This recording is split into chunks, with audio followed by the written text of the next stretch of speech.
स्वस्थ सिद्धांत प्रसारण में आपका स्वागत है। परमेश्वर पिता की स्तुति हो कि इस कार्यक्रम के द्वारा हम लगातार अपने जीवन में बाइबल से सुधारने वाली शिक्षा को ग्रहण कर पा रहे हैं। बीते 8 सप्ताह से हमारे मनन का विषय है लोगों की सहायता करना, और इस श्रृंखला में इन पाठों के दौरान यह बात एकदम स्पष्ट होने लगी है कि परोपकारिता मसीही जीवन का अभिन्न अंग है।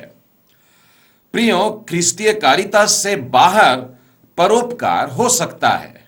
आप क्रिस्तीयता से हट करके भी दान धर्म कर सकते हैं, परंतु ऐसी क्रिस्तीयता नहीं होती जिसमें परोपकार न हो।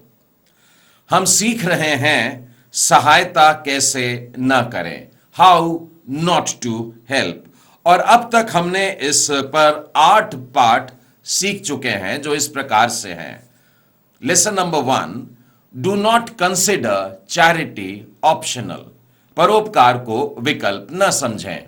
Lesson number 2, do not think you own anything, पाठ दूसरा, यह न सोचें कि आप मालिक हैं। Lesson number 3, do not be stingy, तीसरा पाठ था कंजूस न बने। Lesson number 4, do not always wait for group action, चौथा पाठ था हमेशा सामूहिक कार्यवाही के लिए इंतजार न करें। Lesson number 5, do not B over cautious in choosing beneficiaries, पांचवा पाठ था लाभार्थियों के चयन में बहुत अधिक सतर्कता न बरतें। Lesson number 6, do not confine charity to special occasions, छठवां पाठ था कि परोपकार केवल विशेष अवसरों तक ही सीमित न रखें।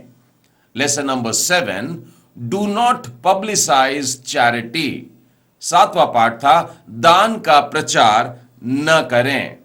Last week we studied lesson number 8, पिछले सप्ताह हम लोगों ने 8वां पाठ सीखा था do not bring recipients under obligation, 8वां पाठ था लाभार्थियों को किसी बंधन में न डालें।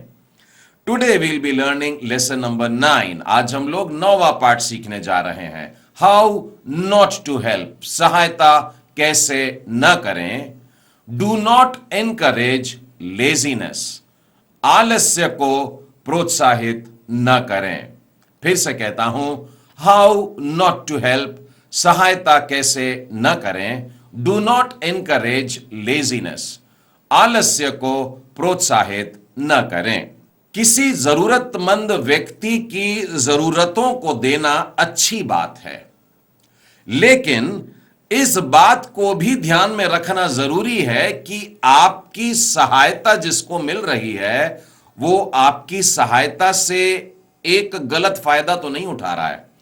कहने का मतलब कहीं वो आपसे पाकर के निष्क्रिय तो नहीं बैठे रहता है, कहीं ऐसा तो नहीं कि आपका दान धर्म किसी को आलसी बना रहा है। हम लोगों की सहायता करें, परंतु उन्हें ऐसा पैरालाइज ना कर दें, उनको झोले का मारा ना बना दें, उनको भी हरकत में आना है। इस बात के लिए आपको लगातार उनसे कहते रहना चाहिए। बाइबल में इस विषय पर बड़ी ठोस शिक्षा दी गई है। मेरे साथ में आप भी निकालिएगा 2 थिस्सलुनीकियों और उसका 3 अध्याय और 10वां वचन। यहां पर यूं लिखा है, क्योंकि जब हम तुम्हारे यहां थे तब भी यह आज्ञा तुम्हें देते थे। अब देखिए यह आज्ञा क्या है, यदि कोई काम करना न चाहे तो खाने भी न पाए। एकदम सरल शब्दों में लिखा है, एकदम स्पष्ट लिखा है कि जो मेहनत करेगा उसको रोटी मिलेगी, और जो आलसपने में बैठा है, कोई काम नहीं कर रहा है, निष्क्रिय है, उसको रोटी नहीं मिलेगी। वरन यहां पर आज्ञा शब्द लिखा है। आप इससे अंदाज लगाइए कि प्रेरित जन अपने लोगों को कितनी कड़क बातों में, कड़क शब्दों में ये बातें सिखाया करते थे कि हम लोगों को अपनी रोटी खुद कमानी है और अपने को मेहनत करना है। देखिए, प्रेरितों की भी बहुत सारी भौतिक आवश्यकताएं रहती थी। मेरे साथ खोलिएगा दूसरा कुरिन्थी और उसका 11वां अध्याय और उसके 27वें वचन में लिखा है, परिश्रम और कष्ट में, बार बार जागते रहने में, भूख और प्यास में, बार बार उपवास करने में, जाड़े में, उघाड़े रहने में, और भी अन्य बहुत सारी बातें हैं जिसका वर्णन अभी मैं नहीं करता। प्रेरितों की भी बहुत सारी आवश्यकताएं थी, उसमें से 3 मुख्य बता रहा हूं कि भूख है, मतलब खाने की जरूरत है, प्यास है, पानी की जरूरत है, और तो और ठंड के दिनों में पर्याप्त गर्म कपड़े नहीं हैं। तो ऐसी सब चीजों की आवश्यकता भी प्रेरितों को थी, लोगों को रहती है। परंतु उन्हें इस सब के बावजूद यह भाया कि अपने जीवन के द्वारा लोगों के सामने एक उदाहरण बन जाएं। दूसरा थिस्सलुनीकियों में फिर से एक बार आए और अब की बार 3 अध्याय के 7वें, 8वें और 9वें वचन को देखेंगे। क्योंकि तुम आप जानते हो कि किस रीति से हमारी सी चाल चलनी चाहिए, क्योंकि हम तुम्हारे बीच में अनुचित चाल न चले। प्रेरितों का कहना है, वरन पौलुस प्रेरित का कहना है कि तुम मुझे देख रहे हो, मेरी चाल देख रहे हो, मेरा चलन देख रहे हो, इन सारी बातों पर गौर करो और तुम भी इस प्रकार से जिया करो। कैसे? और आगे लिखा है, किसी की रोटी मुफ्त में ना खाओ, पर परिश्रम और कष्ट से रात दिन काम धंधा करते थे कि तुम में से किसी पर भार ना हो। प्रेरितों के जीवन की बड़ी प्यारी बात है कि वे किसी पर अपना बोझ नहीं डाल रहे हैं। देखिए, अगर किसी ने सहायता कर दिया, किसी ने मदद कर दिया तो खुशी से ग्रहण भी किया, लेकिन अपने आप को किसी पर बोझ बना करके भी नहीं रखते थे। ये लोग अपनी रोटी खुद कमाते थे और उसमें से खाते थे। लिखा है, किसी की रोटी मुफ्त में नहीं खाई, जिसके घर में ठहरा उन लोगों के घर का काम भी करके दिया, पर परिश्रम करते थे, कष्ट करते थे, रात दिन धंधा करते थे, कार्य करते थे, ताकि तुम में से किसी पर भार न बन जाए। यह नहीं कि हमें अधिकार नहीं। अब प्रेरित होने के कारण लोग वैसे ही आदर करेंगे, और अगर ये लोग मांगते तो शायद लोग दे भी देते, लेकिन अपने अधिकार को जताते हुए नहीं। ये कहता है, यह नहीं कि हमें अधिकार नहीं, पर इसलिए कि अपने आप को तुम्हारे लिए आदर्श ठहराएं कि तुम हमारी सी चाल चलो। प्रेरितों ने हमारे सामने एक आदर्श रखा है। मैं विशेष करके जो प्रचारकों के कार्य में लगे हैं, प्रेरितों का कार्य कर रहे हैं, उन लोगों से भी आग्रह करना चाहता हूं, अपने पद का उन लोगों पर दबाव न डालें, उनसे कुछ मांगे नहीं, अपने अधिकार को ना बताएं, और पौलुस प्रेरित की तरह मेहनत करके, कष्ट करके अपनी रोटी को खुद कमाएं, किसी पर अपना बोझ नहीं डालना है। बाइबल हमें 2 प्रकार का बोझ बताती है जो हम में से प्रत्येक को उठाना है। गलातियों की पुस्तक में आइए और उसके 6वें अध्याय में हम पाते हैं। मैं पहले आपके सामने 5वां वचन पढ़ूंगा और फिर दूसरा भी पढ़ूंगा। हर एक व्यक्ति अपना ही बोझ उठाएगा। यहां पर प्रत्येक व्यक्ति के लिए, प्रत्येक विश्वासी के लिए लिखा है कि उसे अपना बोझ उठाना ही है। दूसरे वचन में देखिए क्या लिखा है। यहां पर लिखा है, तुम एक दूसरे का भार उठाओ और इस प्रकार मसीह की व्यवस्था को पूरी करो। एक दूसरे का भार उठाओ। एक वचन कहता है खुद का भार उठाओ, और फिर वहीं लिखा हुआ है दूसरे का भी भार उठाओ। ये 2 प्रकार की बातें हैं। इनका क्या अर्थ है? इतने पास पास लिख करके हमको पौलुस प्रेरित यह बात स्पष्ट करना चाहता है कि पहले हमको स्वयं प्रयत्न करना है अपना बोझ उठाने के लिए। अब मान लो हमारा बोझ इतना ज्यादा हो गया है कि उठ नहीं पा रहा है, हमारे प्रयत्न विफल हो रहे हैं, तब हम दूसरों की सहायता को मांग सकते हैं। एक उदाहरण देना चाहूंगा। एक बार प्रभु यीशु ने पतरस से कहा, नाव को गहरे में लेकर के चल, और फिर गहरे में जाकर के जाल को डाल दिया, और फिर पतरस उस जाल को खींचने की शुरुआत किया, और जब खींचने की कोशिश किया तो बड़ा भारी लगा, क्योंकि वो जाल पूरा मछलियों से भर गया था, और ज्यादा खींचने की कोशिश करता तो फट जाता। लिखा है उसने अपने मित्रों को जो दूसरी नावों पर थे संकेत किया और उनसे सहायता मांगा। पहले खुद प्रयत्न किया, और जब उससे नहीं हो पाया तब उसने सहायता मांगा। प्रियो, हम सहायता प्राप्त करने के पात्र तब बनते हैं जब हमने अपने आप के लिए प्रयत्न के सारे रास्तों को देख लिया है, जब हम खुद के सारे प्रयास कर चुके होते हैं, और यदि किसी कारण से कहीं कम पड़ जाते हैं तब हमको सहायता के लिए आवाज देनी चाहिए या पुकारना चाहिए। ऐसी नहीं है कि जरूरत आई और तुरंत इससे मांगे, उससे मांगे, उससे मांगे। ऐसा नहीं करना है। हमें किसी पर बोझ नहीं बनना है, हमें आलस्य को प्रोत्साहित नहीं करने का है, मेहनत करना होगा। एक कहावत है, लोग इस प्रकार से कहते हैं कि खुद की मदद करो तो तब तुमको स्वर्गीय मदद मिलेगी, या जो व्यक्ति परमेश्वर के ऊपर भरोसा रखता है पहले खुद कार्य करता है तब जाकर के परमेश्वर की मदद को पाता है। एक गरीब अपनी दरिद्रता का कारण कई बार खुद बन जाता है। कोई व्यक्ति जब अपने जीवन में कुछ गलतियां करता है तो वो गरीबी की तरफ चला जाता है। और इसमें मैं नीति वचन के आपको खूब सारे वचन भी बताना चाहता हूं, लेकिन उससे पहले मैं आप लोगों को एक वचन ये बता दूं कि ऐसे लोगों की सहायता करना भी हमारे लिए उतना ही जरूरी है। जैसे कि नीति वचन उसके 19वें अध्याय के 17वें वचन में लिखा है, जो कंगाल पर अनुग्रह करता है वो यहोवा को उधार देता है। और हम सब जो परमेश्वर की स्तुति करना चाहते हैं, आराधना करना चाहते हैं, परमेश्वर को बलिदान देना चाहते हैं, स्तुति बलिदान देना चाहते हैं, उसकी आज्ञाओं को मानना चाहते हैं, तो नीति वचन हमें सिखा रहा है कि कंगालों को दिया करो। इससे भी परमेश्वर का आदर होता है, परमेश्वर की महिमा होती है। तो प्रत्येक विश्वासी को परोपकार के कार्य में लगना है, प्रत्येक विश्वासी को दान धर्म के कार्यों में लगना है। अब ये बात को भी ध्यान में रखें कि कई बार दरिद्रता जो होती है, गरीबी जो होती है, ये कुछ गलतियों के कारण हो जाती हैं। अब वो सूची मैं आपको बताता हूं। नीति वचन के 13वें अध्याय में आइए और उसके 18वें वचन में लिखा है, जो शिक्षा को सुनी अनसुनी करता वह निर्धन होता और अपमान पाता है।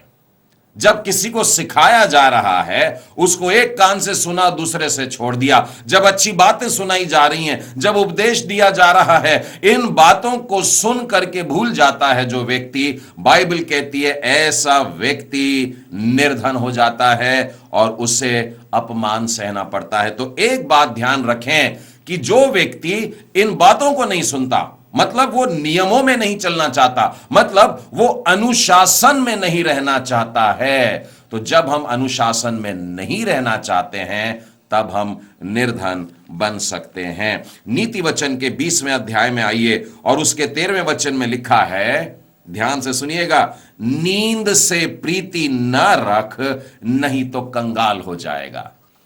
बहुत से लोगों को नींद बड़ी प्रिय होती है, और ठंड के दिन हो तो और भी प्रिय होती है, और वो ओढ़ करके सो जाना चाहते हैं। मालूम है कि दिन निकल आया है लेकिन फिर भी सो जाना चाहते हैं। ये आलस्य जो है ये एक बड़ा भयानक सा पाप है। ये हमको निष्क्रिय कर रहा है, परमेश्वर के कार्यों के लिए उठ करके तैयार होकर के दौड़ने नहीं दे रहा है, हमें अपने निशाने की तरफ नहीं दौड़ने दे रहा है, हमें बांध के रख रहा है। अपने बिस्तर और चादर और रजाई के बंधन में हमको शैतान दबोच के रखता है। आज का पाठ हमसे यही कह रहा है, आलस्य को प्रोत्साहित बिल्कुल ना करें। गरीबी का एक कारण यह भी है कि लोग नींद से प्रीति रखने लगे हैं। एक और उदाहरण देखेंगे नीति वचन के 21वें अध्याय में और उसके 17वें वचन में। वहां पर यूं लिखा है, जो राग रंग से प्रीति रखता है वह कंगाल हो जाता है।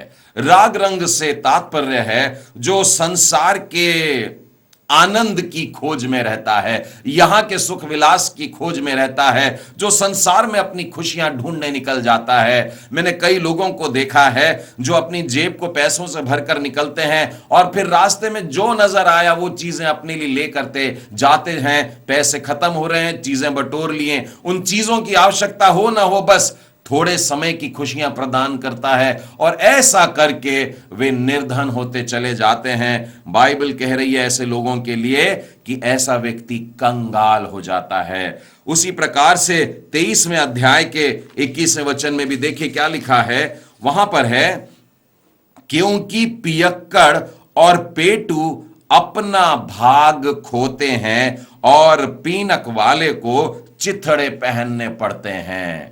संसार में मैं बहुत से परिवारों को देखता हूं, जिस परिवार में कोई पियक्कड़ व्यक्ति है, बहुत ज्यादा शराब का आदी हो गया है, उसके व्यसन में, उसके नशे में अपने जिंदगी को खत्म कर रहा है, वो पूरा परिवार भी टूट जाता है, गरीब हो जाता है, एकदम निर्धन हो जाता है, एकदम भिखारी बन जाता है। बाइबल स्पष्ट कहती है कि पियक्कड़पन से दूर रहो, पेटूपन से दूर रहो और पीनक वाले को भी चिथड़े पहनने पड़ते हैं। किसी भी प्रकार का नशा जो होता है, इन सारी बातों से हमें दूर रहना चाहिए। प्रियो, बाइबल हमें स्पष्ट कह रही है, अनुशासन में रहना सीखो, नहीं तो कंगाल हो जाओगे। आलस्य से दूर भागो, हमेशा परिश्रमी रहो, नहीं तो दरिद्रता आ जाती है। भोग विलास से दूर रहो, नहीं तो निर्धन हो जाओगे। और पियक्कड़पन से भी हम लोगों को दूर रहना है, अन्यथा अपमान का जीवन देखना पड़ता है। फिर भी ऐसे लोग हैं जो तब तक कार्य नहीं करते हैं जब तक कि उनके अनुसार वातावरण अनुकूल ना हो। उन लोग एक खास समय के लिए इंतजार कर रहे हैं, ऐसा वे कहते हैं, लेकिन यह भी उन लोगों के लिए बड़ी मुसीबत की बात बन जाती है। देखिए 20वें अध्याय के 4 वचन में यूं लिखा है, आलसी मनुष्य शीत के कारण हल नहीं जोतता, इसीलिए कटनी के समय वो भीख मांगता है और कुछ नहीं पाता। ऐसे समय का इंतजार मत करिए जब सब कुछ ठीक ठाक होगा और तब आप निकलेंगे और तब आप परिश्रम करेंगे और फिर रोटी कमाएंगे, क्योंकि ये ठंड का मौसम, ये आलस्य का मौसम बड़ा लंबा चलता है और जब सूरज चढ़ आता है तब तक बहुत देर हो जाती है, तब भीख मांगना पड़ता है और फिर मिलता नहीं और ऐसे लोग भूखे मर जाते हैं। बाइबल हमें एकदम सतर्क कर रही है, ध्यान रहे, आलस्य को बिल्कुल भी प्रोत्साहन नहीं देने का है। कुछ लोगों को मैंने ऐसे भी देखा है जो कहते हैं हमको नौकरी चाहिए, और जब उनको नौकरी मिली तो कहे नहीं, ऐसी वाली नौकरी नहीं चाहिए, हमको वैसी वाली नौकरी चाहिए जहां पर हम अधिकारी बन के बैठेंगे। और उनके सामने कई नौकरियों के उनको ऑफर आते हैं परंतु नहीं पाते, सिर्फ इसलिए क्योंकि उनको शान वाली नौकरी चाहिए, क्योंकि उनको जिसमें नाम है, जिसमें अधिकार है, जिसमें ताकत है, इस प्रकार से। और यूं होता है कि लगभग भूखे मरने की भी बात आ जाती है, लेकिन अपने रुख को बिल्कुल भी ये लोग बदलते नहीं हैं। ऐसे लोगों को श्रम की गरिमा यानी कि डिग्निटी ऑफ लेबर यह सिखाना चाहिए। कोई कार्य बड़ा नहीं होता है और ना ही कोई कार्य छोटा होता है। प्रियो, हमें गरीबों को केवल राहत देनी ऐसा नहीं है, मैं तो कहता हूं राहत के साथ साथ पुनर्वासन के भी कुछ योजनाएं उनके लिए हम लोगों को सोचना चाहिए। मैं आपको यह बात समझाता हूं। यदि कोई भूखा व्यक्ति आपके पास आता है और आपने उसे मछली दे दी है, उस समय के लिए उसकी समस्या हल हो गई, उसने खा लिया और उसका पेट भर गया। लेकिन मान लीजिए आप उसे मछली पकड़ना सिखा देते हैं, तब तो जिंदगी भर के लिए उसकी समस्या को आपने दूर कर दिया है। प्रियो, हम लोग राहत कार्य करने वाली संस्थाओं के साथ में मिलकर, उनके कार्यकर्ताओं के साथ में मिलकर भी ऐसी तकनीकें या ऐसे पुनर्वासन के तौर तरीकों को सीख सकते हैं जिन्हें हम जाकर के गरीबों को, निर्धनों को, कंगालों को जाकर के सिखा सकते हैं, ताकि उनकी जिंदगी बने, ताकि वे अपने पैरों पर खड़े हो, ताकि वे भीख मांगना छोड़ करके अपने पांवों पर खड़े हो सके। अपनी क्षमता के भीतर यदि आप किसी को नौकरी दे सकते हैं तो देने का प्रयत्न करें। मैं एक उदाहरण देना चाहूंगा। आपके घर के दरवाजे पर एक भिखारी आकर के खड़ा हो गया है और आपसे कुछ मांग रहा है। आप उसे भीतर बुलाइए और आंगन झाड़ने के लिए कह दीजिए, वो थोड़ी सी मेहनत का काम करेगा, आप उसे अच्छा भोजन करा के, अच्छा नाश्ता करा करके भेज सकते हैं। कोई अच्छा व्यक्ति है, अच्छा जवान दिख रहा है, कुछ काम ज्यादा कर सकता है, तो आप उसे बुला के अपने 2 पहिया वाहन को पोंछने के लिए बोल दीजिए। अगर आपके घर में कार है तो बाल्टी भर पानी दे दीजिए और कहिए कि भैया कपड़े से इसको साफ करके दे दो, और 4-5 रुपए 10 रुपए और ज्यादा दे सकते हैं, आप उसकी सहायता कर सकते हैं। उसे महसूस होने दीजिए कि यह उसकी मेहनत की कमाई है। उसको अपने आत्मसम्मान को वापस पाने के लिए सहायता करिए। आप उसको केवल भीख दे करके अपने घर के दरवाजे से आगे मत भेज दीजिए, सहायता करिए, क्योंकि आज का पाठ हमसे कह रहा है, डू नॉट एनकरेज लेजीनेस, आलस्य को प्रोत्साहित न करें। प्रियो, इस सिद्धांत का चित्रण बाइबल में एक जगह बहुत प्यारे तरीके से मिलता है। मेरे साथ में आप खोलिएगा रूथ की पुस्तक। जी हां, पुराने नियम में रूथ की पुस्तक में आइए, और हम एक सास को देख रहे हैं, अपनी 2 बहुओं के साथ चली जा रही हैं, और अकाल का समय है, और ये विधवा सास जो है नओमी, और उसकी 2 बहुएं जो हैं ओर्पा और रूथ। और आगे चलते चलते होता यह है, मोआब से ये लोग यहूदा प्रदेश में आ जाते हैं, और अब रूथ केवल उसके साथ में है। और एक दिन ऐसा होता है कि वो रूथ को भेजती है कि दाने बीन करके ला, खेत में गरीबों के लिए लोग दाने छोड़ देते थे। अब ये जिस खेत में गई, ये परमेश्वर की बड़ी विशेष कृपा हुई कि ये बोआज के खेत में गई, और बोआज उन्हीं के कुटुंबियों में से एक था। और देखिए वहां पर वो जब जाती है, 2 अध्याय के 15वें वचन में, जब वह बीनने को उठी, तब बोआज ने अपने जवानों को आज्ञा दी, उसके पूलों के बीच में भी उसको बीनने दो, और दोष मत लगाना, वरन मुट्ठी भर जाने पर भी कुछ कुछ निकाल करके गिरा देना, और उसके बीनने के लिए कुछ छोड़ देना, उसको घुड़कना मत। और देखिए, जब दिन भर वो बीन रही है, साधारणतः फसल की कटनी कब होती है? गर्मी के दिनों में। अब गर्मी में सुबह से लेकर शाम तक ये मेहनत कर रही है, और जब शाम को जब बटोरी तो उसको फटकती है, और देखिए कितना निकला। अतः वह सांझ तक खेत में बीनती रही, तब जो कुछ बीना था उसे फटका, और वह कोई 1 एपा भर जौ निकला। अब ये 1 नाप का जौ लेकर के वहां से चली जाती है। लेकिन दूसरे दिन मालूम है क्या होता है कि वो जब वहां आती है खेत में और अपनी मेहनत करती है, परमेश्वर बोआज के मन में ऐसी दया भरता है कि वो उसको बुलाता है और कहता है कि तेरे इस चादर को फैला जो तूने ओढ़ी है, और वो फैलाती है, और उसकी मेहनत के ऊपर वो 6 नाप के 6 एपा जौ और डाल देता है।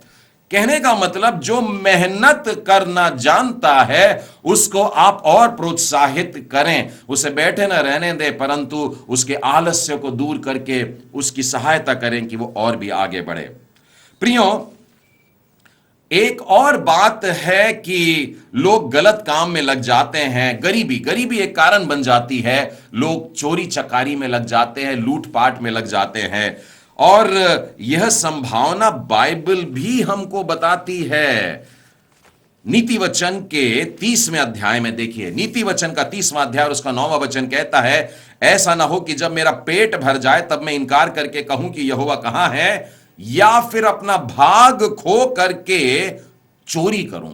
यदि मैं अभाव में जी रहा हूं, मुझको भूख लगी है, रोटी चाहिए, तो उसके लिए मैं जाकर के चोरी करूं और अपने परमेश्वर का नाम अनुचित रीति से लूं। कभी कभी गरीबी चोरी करने के लिए मजबूर कर देती है। प्रियो, मैं समझता हूं पौलुस प्रेरित के मन में शायद यही बात थी जब उसने इफिसियों के नाम पौलुस प्रेरित अपनी पत्री जब लिखता है, 4 अध्याय के 28वें वचन में लिखा है, चोरी करने वाला फिर चोरी ना करे, वरन भले काम करने में अपने हाथों से परिश्रम करे, इसलिए कि जिसे प्रयोजन हो उसे देने को उसके पास कुछ हो। गरीबी के कारण चोरी करने चले गया, लेकिन बाइबल कहती है मेहनत कर, परमेश्वर तुझको देगा, वरन इतना देगा कि तू अपना ही पेट नहीं भरेगा, जो आवश्यकता में पड़ा है उसको भी तू रोटी खिला सकेगा। प्रियो, बाइबल भीख मांगने को पूरी तरह से भर्त्सना तो नहीं करती है, फिर भी भीख मांगना कोई अच्छा काम नहीं, कोई मनोरथी अभ्यास नहीं है। बहुत से लोग इसको मजबूरी वश करते हैं। कम से कम मैं भारत देश में देखता हूं बहुत से लोग मजबूरी वश भीख मांगने के लिए निकल आते हैं। अय्यूब की पुस्तक में अगर आप देखें तो एक अध्याय आपको ऐसा मिलेगा, 24वां अध्याय आप बाद में इसे पूरा पढ़िएगा, मैं केवल चंद वचन इसके पढ़ के बताता हूं, आपको ऐसा लगेगा जैसे भारत देश के बारे में बात लिखी जा रही है। चौथे वचन में लिखा है, वे दरिद्र लोगों को मार्ग से हटा देते और देश के दीनों को इकट्ठे छिपना पड़ता है। 10वें वचन में, जिससे वे बिना वस्त्र नंगे फिरते हैं और भूख के मारे पूलियां ढोते हैं, वे बड़े नगर में कराहते हैं और घायल किए हुओं को जी दुहाई देता है। ऐसे ऐसे भीख मांगने के लिए निकल आए हैं, लोगों के सामने महानगरों में भी जाकर के भीख मांग रहे हैं। इसलिए प्रियो, भीख मांगने वालों का तिरस्कार मत करिएगा, उन्हें देख करके अपनी नाक मत सिकोड़िएगा, उन्हें देख करके मुंह मत फेरिएगा, अपने राह मत बदल दीजिएगा, उनका अपमान मत करिएगा, उनके साथ दयालुता से पेश आए। अंधे बरतिमाई को याद करिए, यीशु जिस मार्ग से जा रहे थे वहां पर एक भिखारी बैठा था, वो अंधा था लेकिन मन की आंखों से देखा और उसने पुकारा, हे यीशु दाऊद की संतान मुझ पर दया कर। लोगों ने उसको चुप कराने की कोशिश की लेकिन वो और जोर से पुकारने लगा। यीशु ने उस अंधे भिखारी को पास में बुलाया और बड़ी दया करी उस पर और उसकी आंखें खुल जाती हैं। लूका के 16वें अध्याय में अगर आप देखेंगे तो वहां पर धनवान और वो लाजर के बारे में पढ़ने को मिलता है, और लाजर उसके डेवड़ी पर बैठ के, दरवाजे पर बैठ करके भीख मांग रहा है, लेकिन ये व्यक्ति उसको कुछ नहीं देता। लेकिन इस कहानी का अंत आप जानते हैं कितना भयानक होता है। इस दृष्टांत में एक बात पे कभी गौर किया आपने, इस भिखारी का नाम दिया गया है, उस धनवान व्यक्ति का नाम नहीं है जो बैंजनी वस्त्र बैठ करके खाता पीता था, लेकिन इस भिखारी का नाम वहां पर लिखा है। क्यों लिखा है?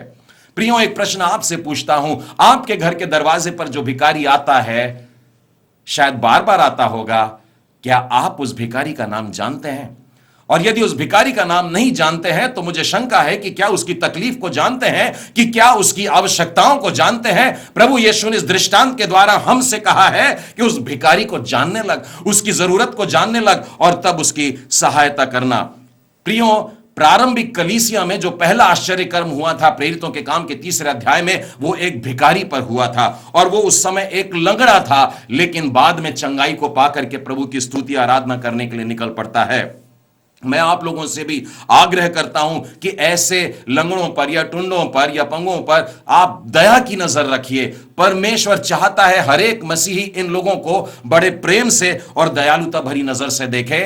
बैतसैदा कुंड के किनारे वाला जो पड़ा व्यक्ति था, वो कहता है, मेरे साथ में कोई नहीं कि जब पानी हिले तो मुझे कोई उस पानी में उतार दे।